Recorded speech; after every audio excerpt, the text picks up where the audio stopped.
Maybe you don't know, in addition to poultry farms for eggs, in Southeast Asia, many farmers have become rich from the model of raising dove for eggs.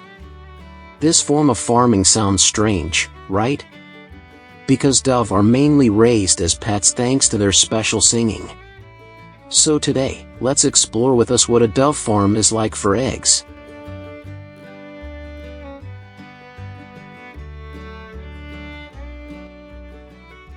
Currently, in Southeast Asia, dove farms are mainly located in Vietnam and Malaysia, with a scale of up to thousands of breeding birds, helping to earn tens of thousands of US dollars in profit each year. The main dove breeds raised are the Japanese dove and the French dove. These breeds are well adapted to the natural conditions in the region and have good reproductive capacity. Dove farms today range from medium to large in scale, with thousands to millions of birds raised annually. In particular, closed-loop farms help increase egg production and ensure high quality.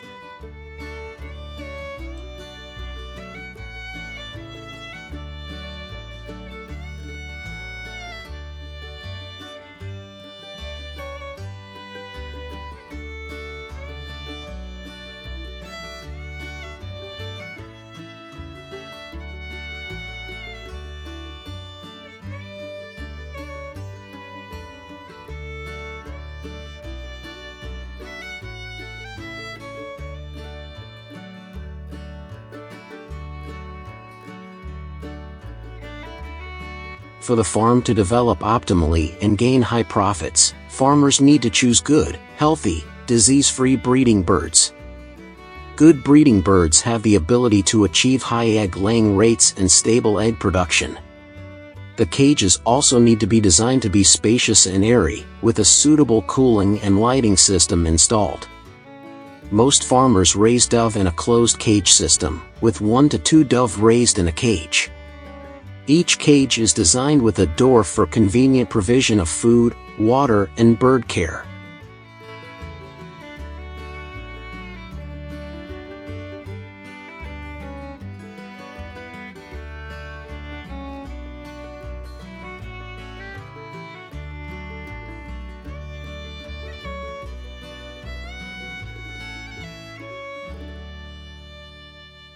Dove farmers say that in order for their animals to grow best, they need to combine natural and industrial foods to ensure nutrition. Currently, the market has produced specialized foods for dove, ensuring full nutritional value for the birds to grow and reproduce best. Many farmers also feed dove with grains grown on the farm such as corn and soybeans to save costs. In addition to providing nutritious food, farmers also regularly check the health of the birds, vaccinate and prevent diseases. Because dove are very susceptible to respiratory diseases and infections spread by epidemics. Prevention and isolation of dove from other poultry and wild birds is necessary to prevent disease.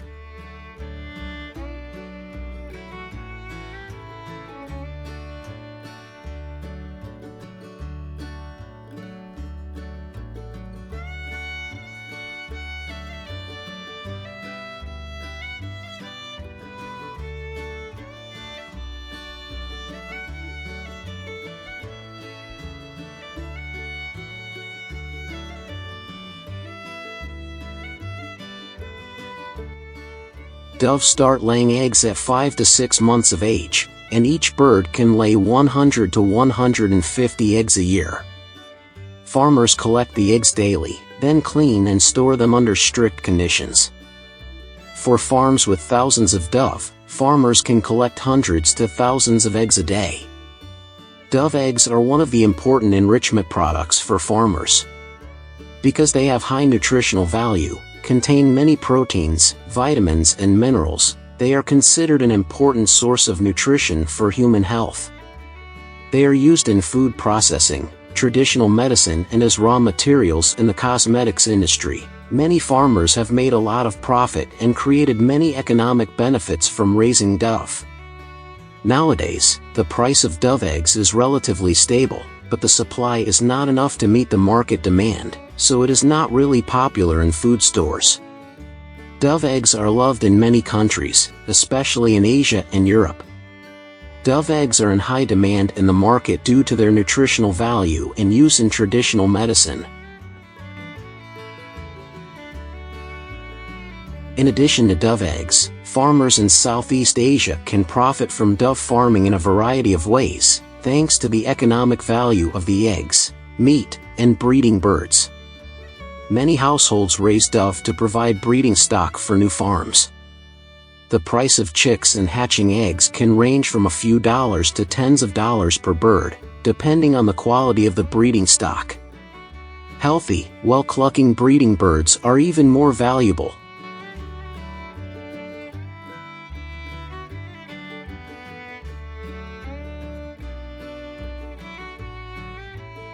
Reputable breeding farms can produce millions of doves each year to supply other commercial farms.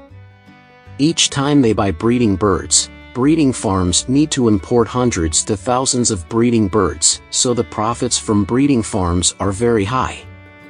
During the rearing process, farm waste is also used as fertilizer. Dove droppings are rich in nutrients and are used to fertilize plants, especially ornamental plants and clean vegetables.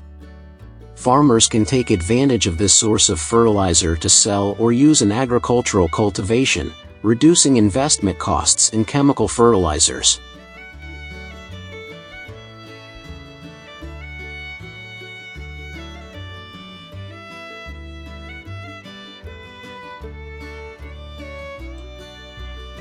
Not only making a profit from bird eggs and chicks, dove meat is also very popular. Dove meat is considered a specialty dish, has high nutritional value and is often consumed in restaurants and specialty eateries. The price of dove meat is quite high compared to other types of poultry, helping farmers have an additional source of income.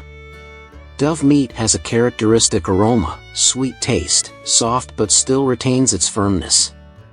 When processed, the meat has moderate toughness. It is also suitable for many different processing methods such as roasting, stewing, grilling, steaming. It is considered a food source rich in protein, low in fat, containing many important vitamins and minerals. Dove meat is not only delicious but also extremely nutritious, suitable for all ages. This is a great food source to help improve health, increase physical strength without causing obesity.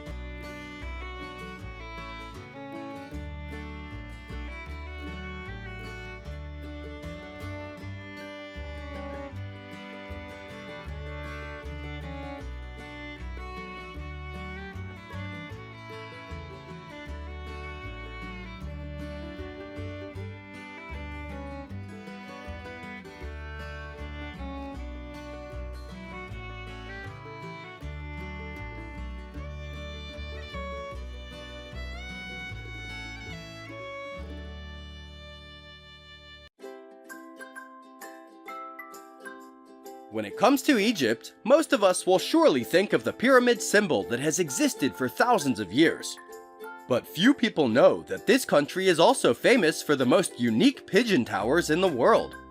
These towers were built in all areas of Egypt for the purpose of raising pigeons.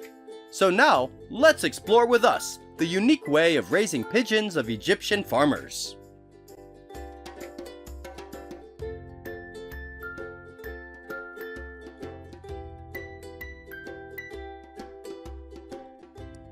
These birds were prized for their meat, which was once considered a major source of protein for the Egyptian people. As a result, pigeon farming is still considered one of the most important industries in Egypt today. They are kept mainly in unique towers that you won't find anywhere else.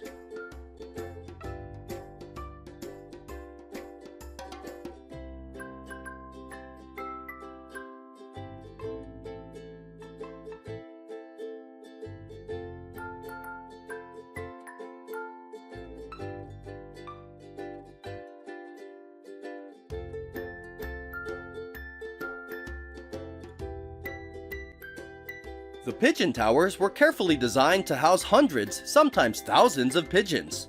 The towers were made of mud bricks, which helped to create a cool environment during Egypt's scorching summer days.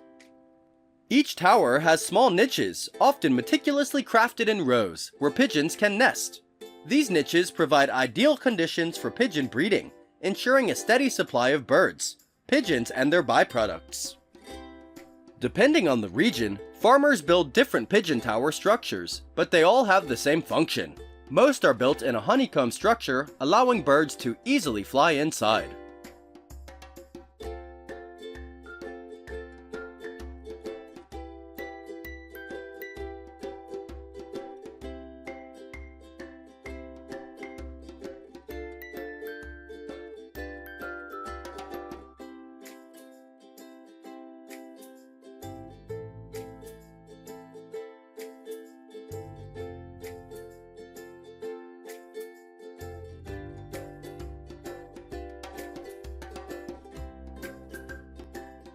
The towers are usually cylindrical or conical in shape, ensuring stability and ease of construction. Openings at the top of the tower allow pigeons to enter and exit freely, and the height of the pigeon towers also minimizes the risk of being attacked by predators such as snakes or wild birds. Farmers use different materials such as palm leaves and wooden sticks to create landing spaces for pigeons, making them comfortable to perch. This design also functions to make it easier for farmers to collect manure from the base of the tower, which can then be distributed to the fields as fertilizer.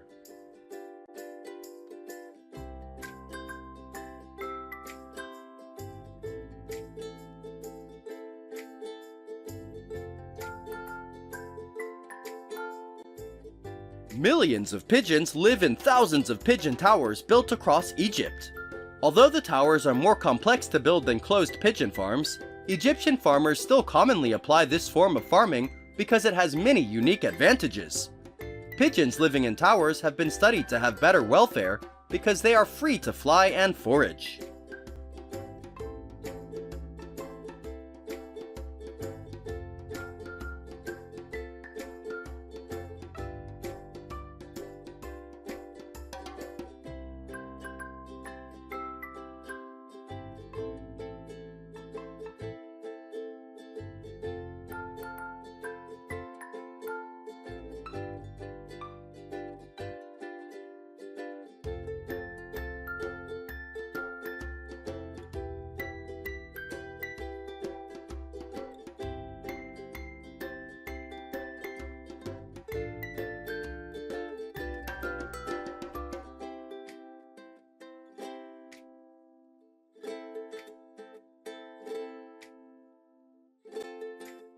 One of the main reasons why pigeon towers flourished in Egypt was the use of pigeon droppings as fertilizer. Rich in nitrogen, phosphorus, and potassium, pigeon droppings were considered superior to other fertilizers. Egyptian farmers used the droppings to increase soil fertility in the Nile Delta, allowing them to grow more abundant crops such as wheat, barley, and vegetables. The use of pigeon droppings became an essential aspect of Egyptian agriculture, especially after the annual flooding of the Nile. When the waters receded, farmers would apply pigeon droppings to their fields, ensuring that the soil remained rich for the next growing season.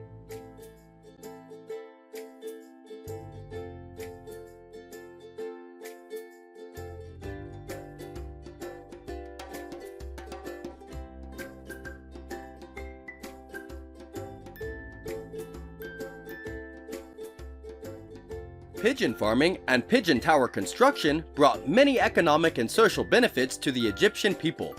First, pigeons are a relatively low-maintenance livestock option. They have few resources for food and shelter, but produce valuable products. This makes pigeon farming an attractive business for small-scale farmers, because it provides a steady source of income with little initial investment.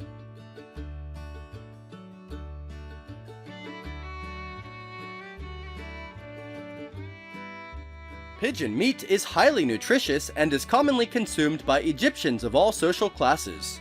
Pigeon meat is often stewed, roasted, or dried for preservation. Pigeons are also traded in local markets, creating an economic source of income around these pigeon farms. In rural Egypt, pigeon farming has become a community activity, with families and villages working together to build towers and manage pigeons. Not only does it help the local economy, It also helps stabilize the lives of farmers.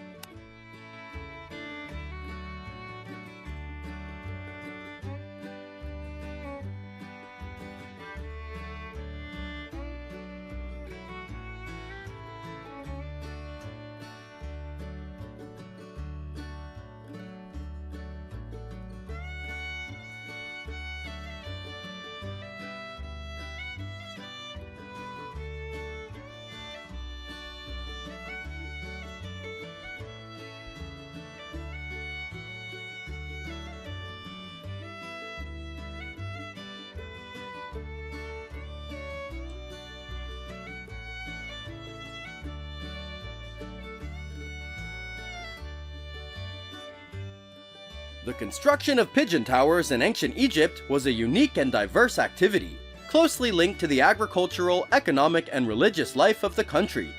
These towers not only provided a reliable source of food and fertilizer, but also reflected the cultural and spiritual values of the Egyptian people.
Chicken has long been considered the most popular food source for humans because of its low cost and ease of preparation, especially for areas like India and Pakistan where food sources are limited due to religious reasons. Chicken is the main source of protein and is widely used. Today, let us explore the role of the chicken industry in Pakistan.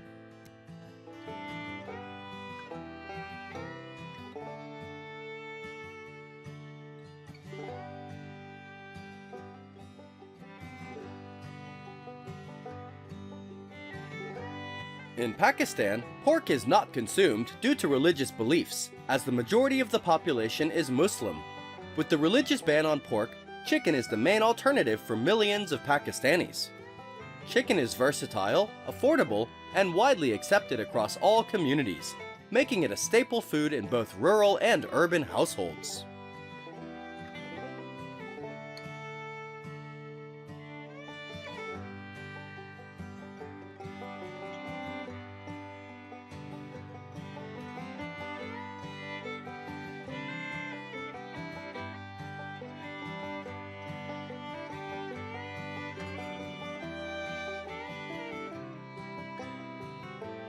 The poultry industry in Pakistan is extensive, ranging from small family farms to large-scale commercial operations.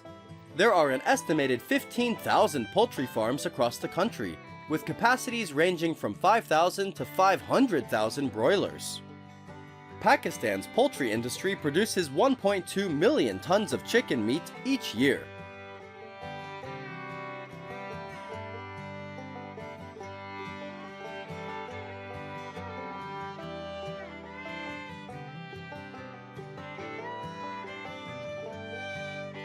Like many other regions, the poultry industry in Pakistan is also developed in two ways, namely closed farming and free range.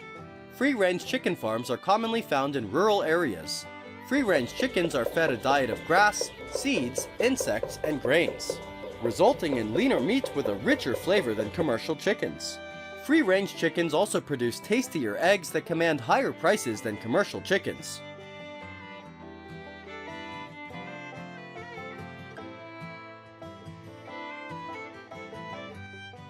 On large-scale poultry farms, chickens are typically raised in controlled environments with feeding and disease prevention programs to ensure high productivity.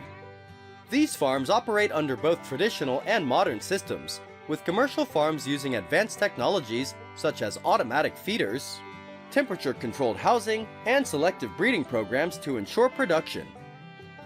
On these farms, chickens are typically raised for meat production, and when mature, they are transported to processing plants.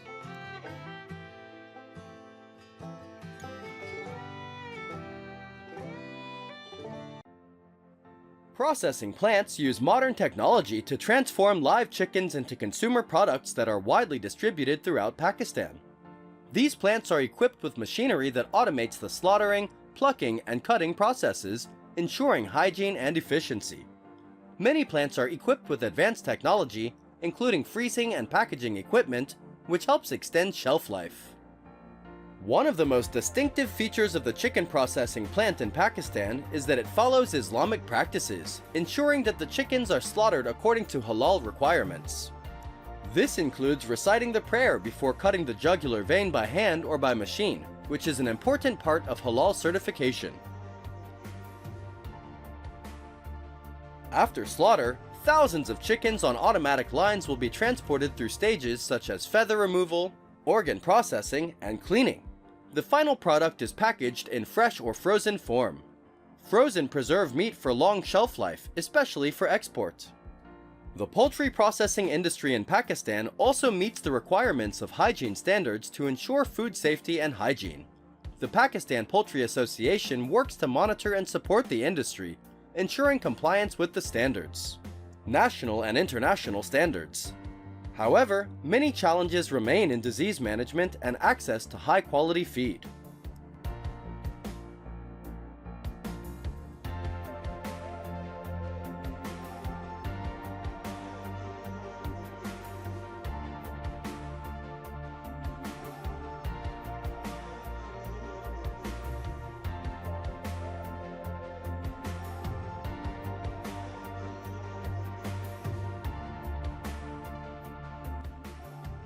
In addition to meeting domestic consumption needs, Pakistan is also developing the poultry export market, especially for food safety certified chicken products. The combination of domestic consumption and export opportunities, this import makes poultry an important part of Pakistan's agricultural economy. The importance of chicken processing plants in Pakistan goes beyond food production. They also contribute to rural employment and support the economy by creating jobs in the agriculture, processing, and distribution sectors.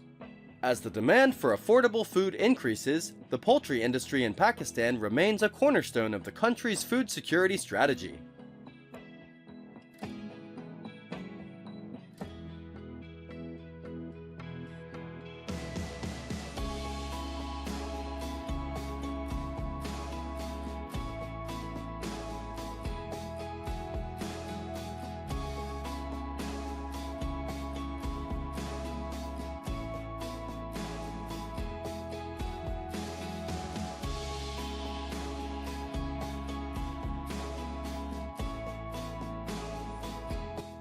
The poultry farming and processing industry also contributes 1.3% to Pakistan's GDP, and is expected to continue to grow in the future as demand for poultry products increases.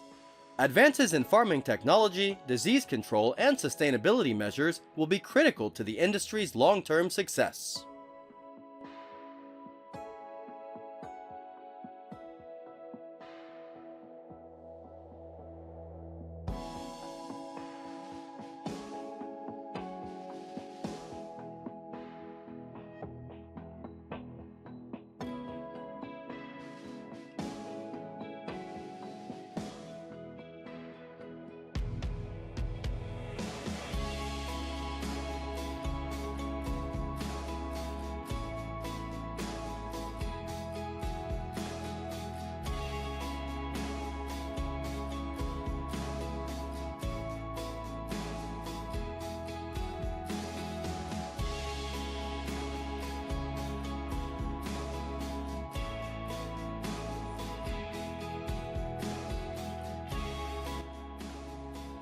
In the cultural and religious context, the people of Pakistan cannot develop their economy through livestock farming, so the poultry industry is one of the alternative industries. It not only provides cheap food, but also ensures food security for the country in difficult times.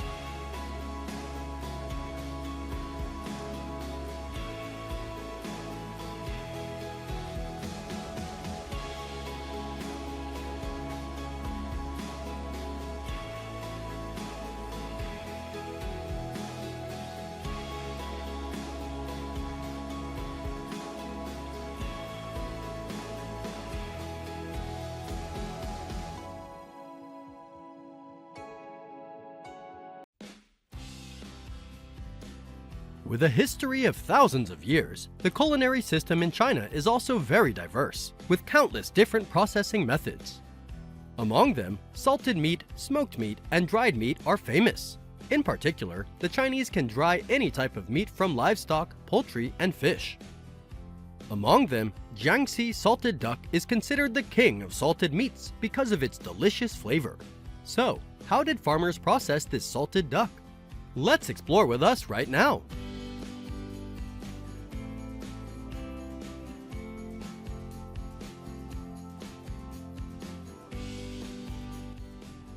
Salted ducks have been popular in China for hundreds of years, and were often prepared in winter to preserve food for the Chinese New Year. Nowadays, although there is no need to preserve meat, millions of ducks are still salted and dried every year as a tradition.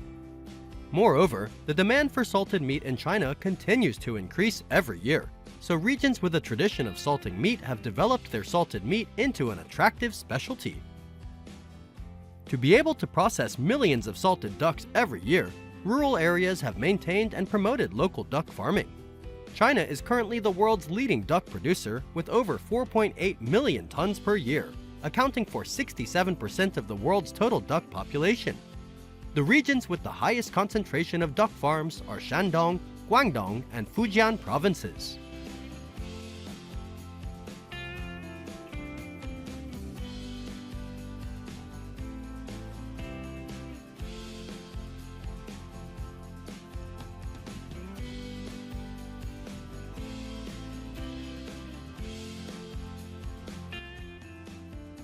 China's duck farming industry continues to grow rapidly as domestic demand for duck meat remains high. Chinese consumers also prefer duck eggs to chicken eggs. To meet this demand, duck farms in China have focused on intensive production systems. Shandong province, which accounts for nearly 20% of China's duck production, has adopted modern farming infrastructure to optimize farming space and boost productivity.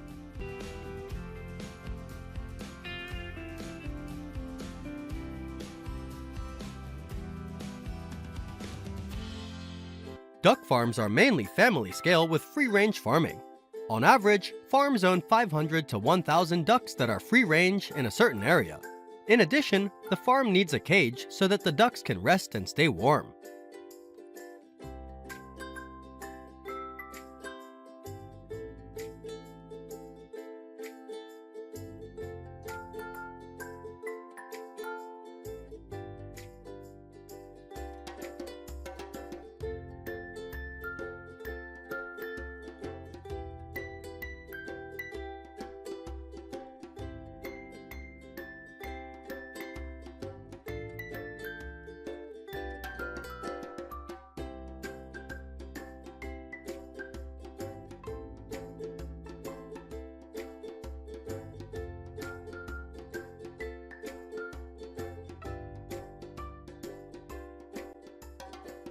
Feed provided to ducks is mainly locally available grains or green vegetables. Organic feed ensures that the quality of duck meat meets better standards. Farmers have a tradition of salting duck meat in Jiangxi, believes that organically raised ducks will produce the highest quality and most delicious salted duck meat products.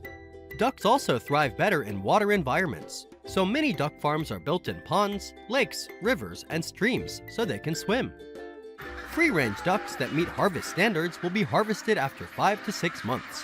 Traders will purchase ducks from farms and transport them to meat processing plants or wholesale markets.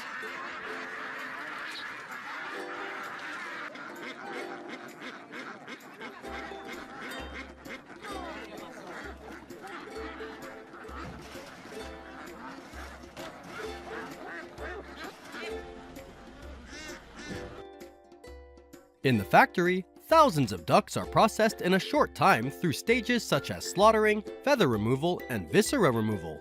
Each duck is cleaned to remove impurities, then quickly frozen for transportation to salted duck meat processing facilities.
Salted duck is a traditional delicacy in Gan County, Guangzhou, Jiangxi. Every winter, you can see iron shelves filled with salted ducks drying in the sun. The fat layer under the duck skin gradually dries, becomes lighter in color, and the duck meat hardens, giving off a light aroma. Although the method of preparing salted duck seems simple, in fact, it is quite complicated and goes through many processes, especially the sun-drying stage to ferment the meat and create a characteristic aroma.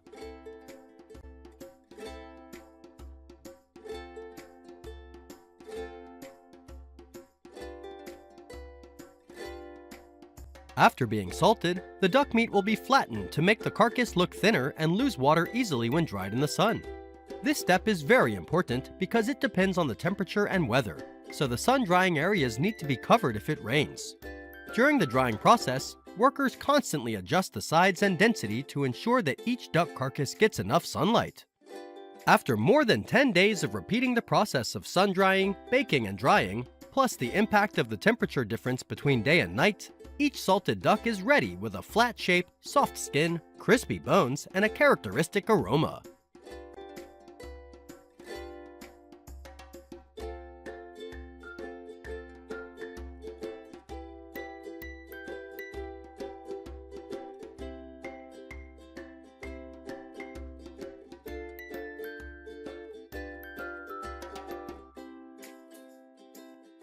Salted duck is most consumed at the end of the year because Chinese people often give salted meat products as gifts. Dishes made from salted duck are often served on the dining table of every family during important Chinese holidays.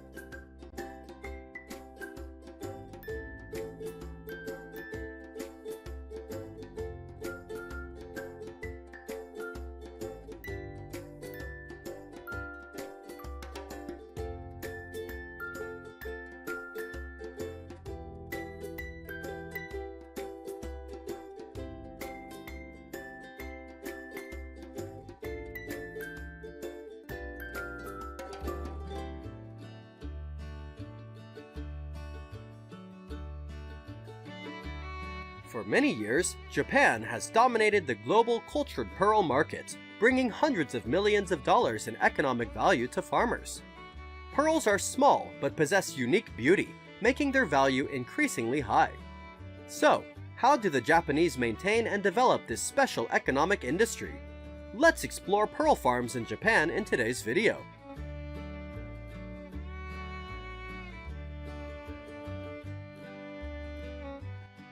Oysters and freshwater mussels have a natural defense mechanism, secreting nacreous substances to cover foreign objects that enter inside, thereby forming pearls. But unfortunately, not all oysters or mussels contain pearls, and finding natural pearls is very difficult.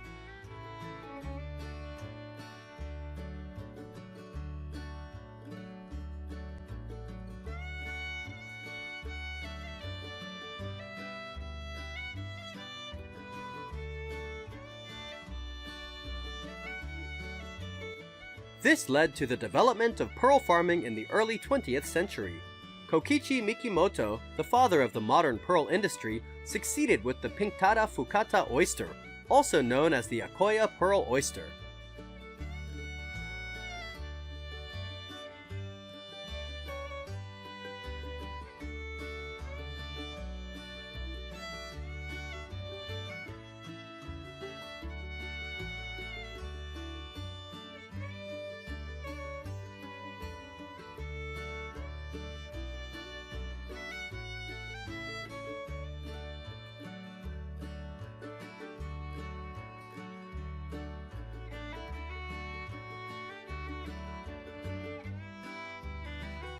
Pearl farming began with the cultivation of Akoya pearl oysters. Most of them were raised artificially, then the healthiest were selected for further care. When the oyster larvae developed into juveniles and reached a size of 2 to 3 millimeters, they were transferred to fine mesh cages and suspended on aquaculture rafts in the natural ocean. Young oysters grow by eating natural plankton, but they often stick together into balls. Therefore, fishermen will have to split the shell and remove the rest so that the oysters can grow better.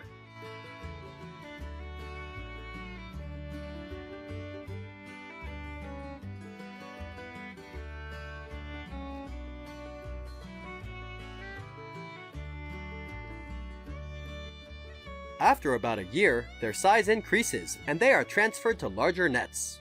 2 years later, they are transferred to mother oyster nets, continuously removing the attached organisms to promote growth.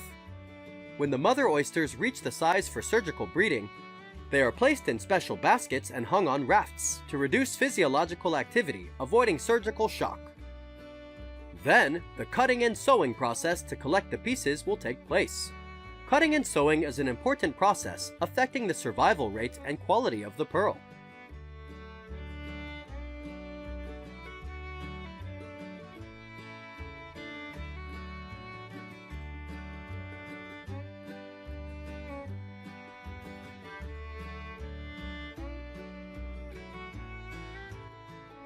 The work of inserting the nucleus into the mother oyster usually begins from April to October, when the water temperature becomes warmer. Before implanting the nucleus, the mother oyster is opened with special equipment. The implantation process involves inserting a piece of shell and nucleus into the mother oyster's gonad, which secretes nacre to create pearls.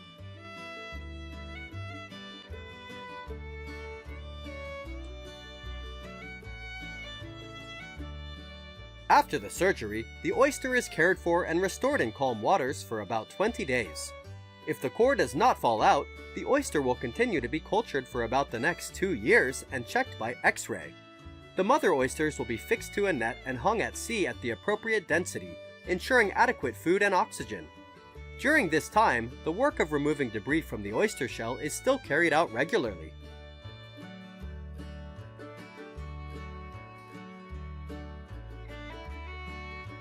December to January, when the sea temperature drops below 13 degrees Celsius, is the ideal time to harvest pearls, because this is when the pearls have the most beautiful luster. However, of the 100,000 oysters harvested each year, only about 5% produce high-quality pearls. The majority of pearls collected are of average or worthless quality. After each harvest, only a small portion of the oysters continue to be cultured with artificial pearls. The rest cannot survive. Therefore, Japanese fishermen can use the oyster meat as food or organic fertilizer for crops. In addition, the oyster shells are not wasted. They can be made into jewelry or buttons called mother of pearl. Shell parts that are not suitable for mother of pearl can be crushed into chicken feed, helping to supplement calcium. These methods will limit the negative impact on water quality and the environment around the farm.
Akoya pearls are famous for their luster and variety of sizes. Originally considered a vulgar copy of natural pearls, they have since become popular. In Japanese culture, pearls have great significance, being considered a symbol of purity and innocence, and a talisman for fishermen. Japan can produce about 20 tons of cultured pearls a year, bringing in about 16.6 billion yen, $111 million, and is determined to achieve a higher target in the following years. However, that figure is still far from its peak in the late 1980s, when Japan produced about 70 tons of pearls worth nearly $600 million. In the future, the pearl farming industry in Japan will continue to grow, as it is one of the country's main export items.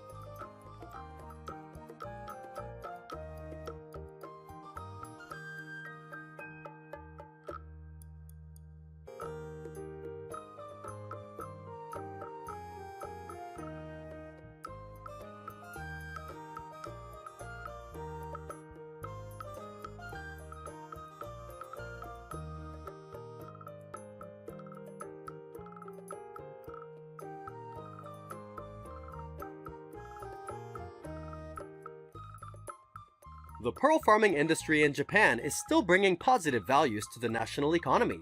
With modern techniques, they have created the largest and brightest pearls, helping Japan become a major center of the global cultured pearl trade.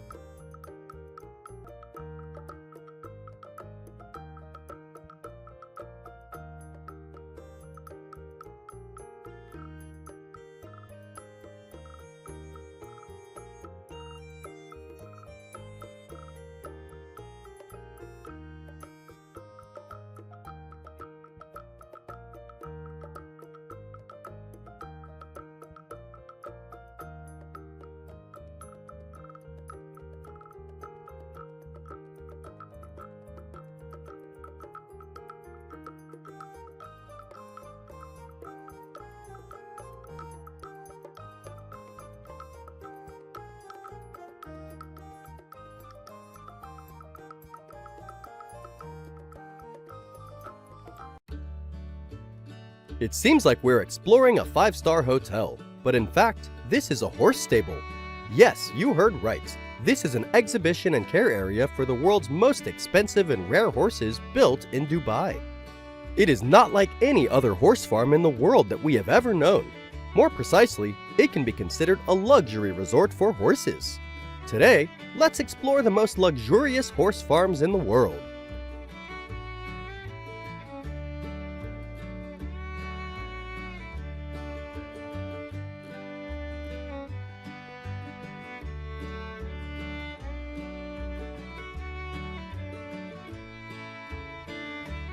For more than a decade, Dubai has been associated with the world's most luxurious. The livestock models in this area are also more unique, typically horse farms. Because in Dubai, horses are not only raised for meat, but also serve leading entertainment industries such as horse racing and tourism for horse riding enthusiasts.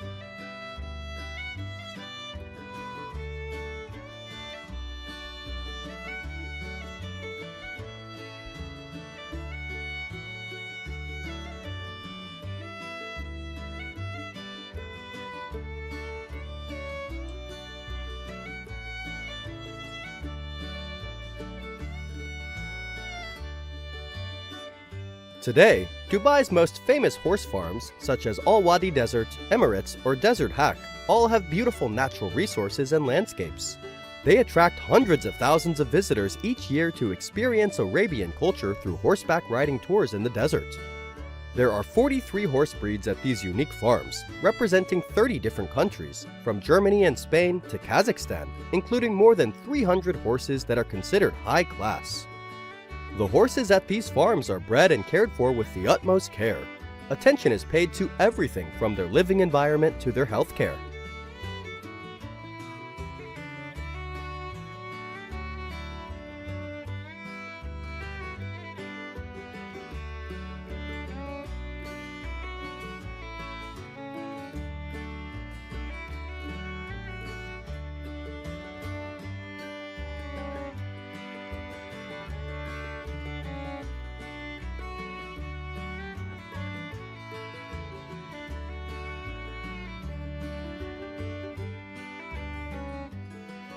For centuries, horses have symbolized nobility, strength, and freedom, and have been highly prized by the aristocracy and the wealthy.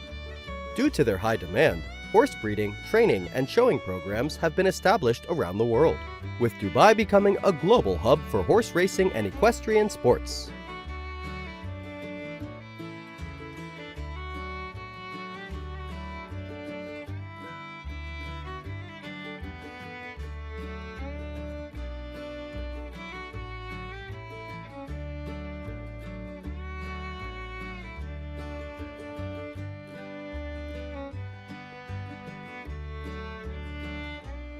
Horse farms in Dubai feature modern facilities and stunning architectural designs, ensuring the utmost comfort and care for the horses. Each stable has advanced ventilation, temperature control, and hygiene systems.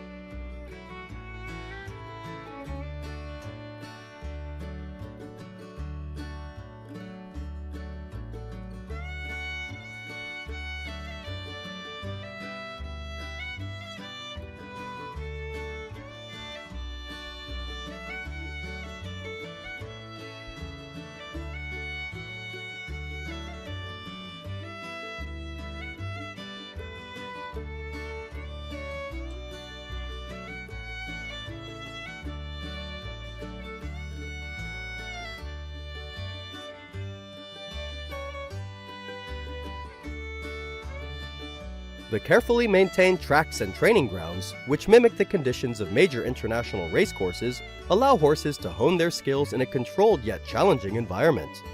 The farms are also equipped with the latest veterinary technology, providing 24/7 care to ensure the health and peak performance of every horse.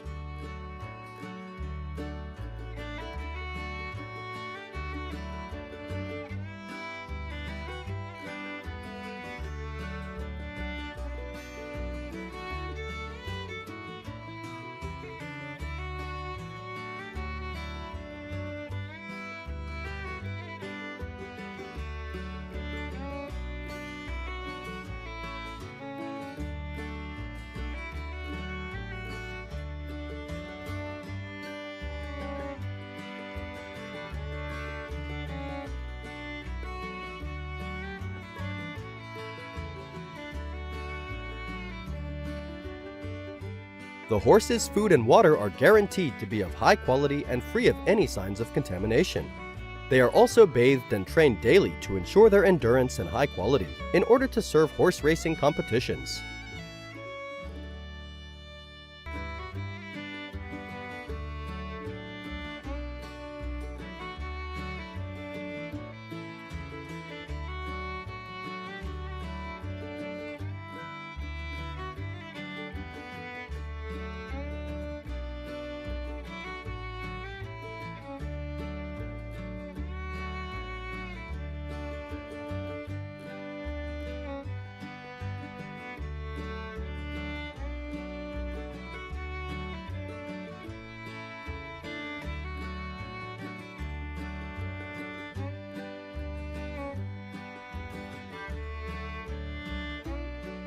Each breed of horse has its own training methods. Many farms focus on only a few breeds to train the best horses to participate in horse racing competitions.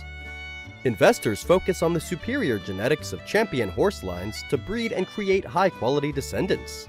Each farm also has trainers and horse experts who will work closely with complex training regimes, raising horses to achieve peak performance.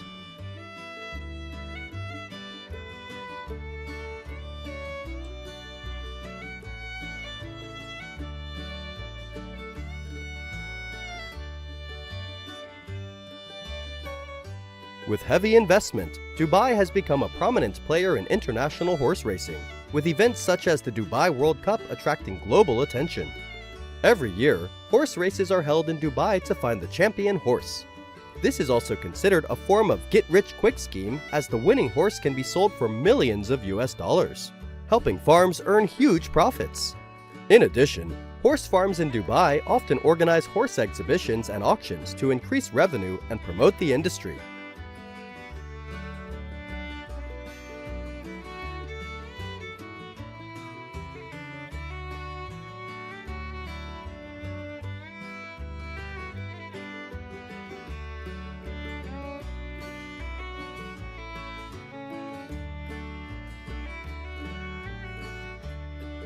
For over a decade, horse shows in the UAE have been a major gathering place for the equestrian industry.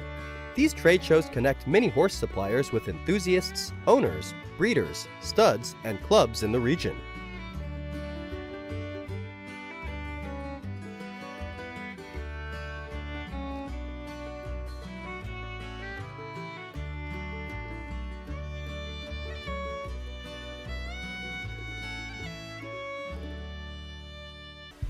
For farmers in Southeast Asia, toads are a nutritious and expensive delicacy. However, in Australia, they are considered an invasive species that must be eradicated. So, why don't Australians turn invasive toads into a valuable food item to make it easier to control them? Let's find out in this video.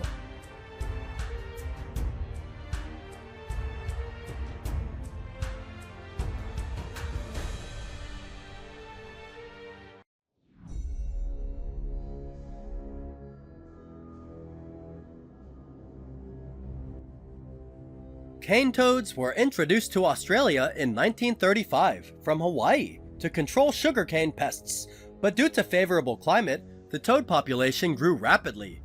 Over the past decade, cane toads have become one of the most destructive invasive species in Australia. Since their introduction, cane toads have spread throughout northern Australia, including Queensland, the Northern Territory, and parts of Western Australia and New South Wales. They continue to expand their range and spread at an estimated rate of 40 to 60 kilometers per year. To control this pest, Australian authorities have issued many measures to control them.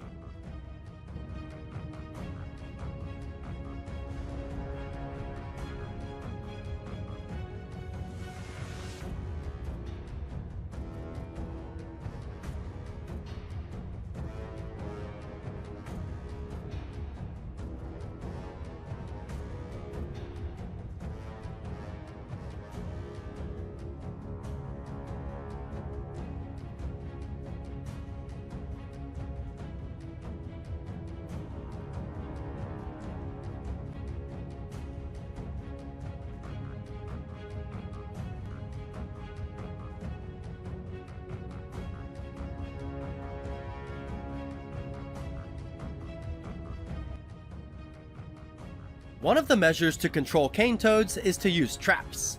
This is the most common method used by both professionals and community groups to kidnap sugarcane. Because traps can catch large numbers of cane toads in the wild, trapping toads is usually done at night because this is the time they are mainly active.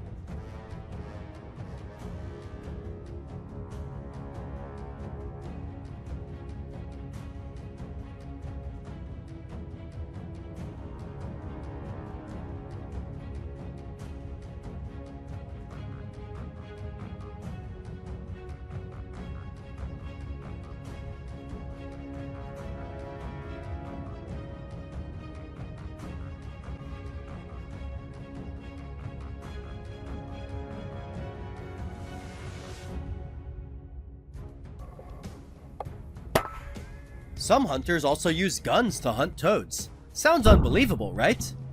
This is completely true in Australia, but only a few hunters use this method because it is quite expensive, so it is not very popular. Although killing toads with guns is not easy, professional hunters can easily take down toads with just one shot.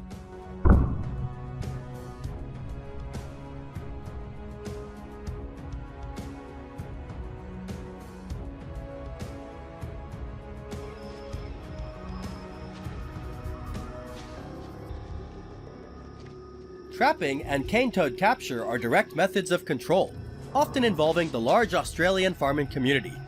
Volunteers go out at night with lights and capture cane toads by hand. Once collected, the toads are humanely disposed of in accordance with animal welfare standards. So, what effects do cane toads have on agriculture and the livestock industry in Australia?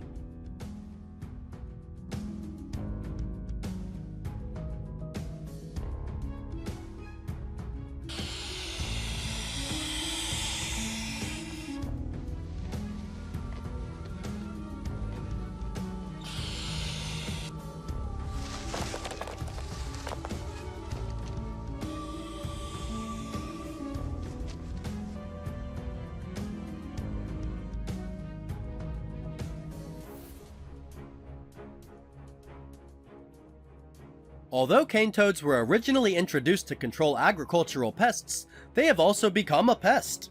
Cane toads do not significantly reduce insect populations, but instead cause problems for livestock, especially if animals come into contact with the toads or their toxins. In particular, livestock and poultry are also negatively affected by toad populations. Not only that, toads also affect feed storage areas, causing large amounts of livestock or poultry feed to spoil, causing a direct impact on the farm owner's economy.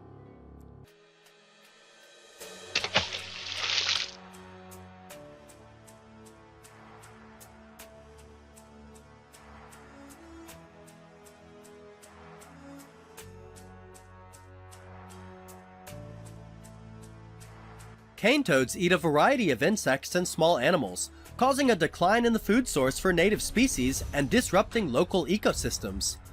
Cane toads secrete a potent toxin from their parotid glands that can be fatal to animals that attempt to eat them. Many native Australian predators such as snakes, lizards, birds, and even crocodiles have died after eating cane toads, leading to a decline in their populations.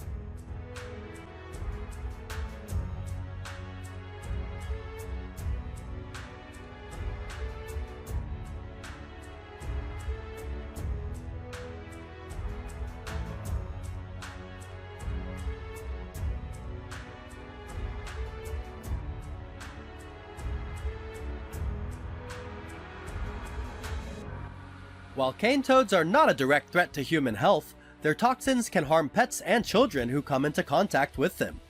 Due to the above threats, cane toads are believed to have impacted indigenous communities, especially those who rely on hunting native wildlife for food and cultural practices.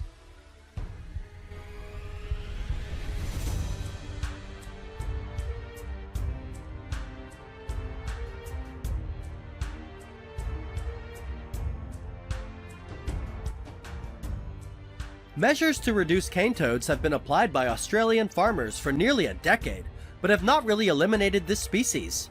Because cane toads are extremely difficult to eradicate due to their high reproductive rates, on average female toads can lay up to 30,000 eggs at a time, and in particular, they have the ability to adapt to many different environments. Therefore, the problem of controlling cane toads has become increasingly complicated and difficult. So, why don't Australians eat toads to reduce invasion?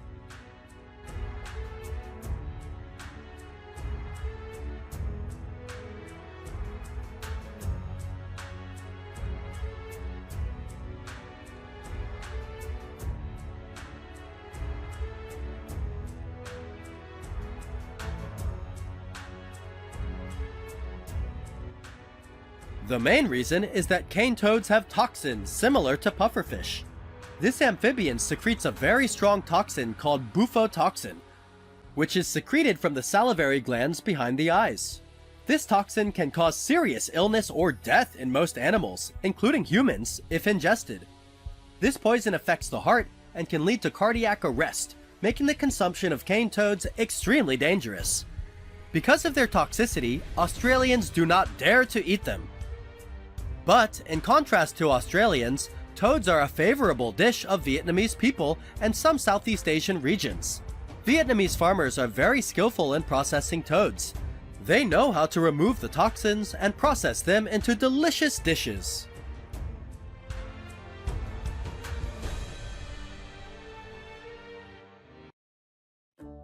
Vietnamese people have eaten toad meat for decades. This is a quite expensive dish and is considered a specialty in many regions. Even the number of toads in the wild has decreased sharply because they are used as food. According to research, toad meat contains higher amounts of protein and zinc than other types of meat such as beef and pork. So, it is used to improve the health of people and children with rickets, malnutrition, and slow growth. Specifically, in 100 grams of toad meat, there are 55.4 grams of protein and 65 milligrams of zinc. However, to prepare toads into a dish, the processors need to have experience in preparing them because they are no different from the Japanese pufferfish dish. The toad's internal organs and skin are carefully removed to avoid harm to health. If Australians knew how to process toad meat, surely they would not have become an invasive species, right? Our video today is over. How do you feel about the video? Please leave a like button, subscribe, and comment to support our channel. And now, goodbye and see you all again.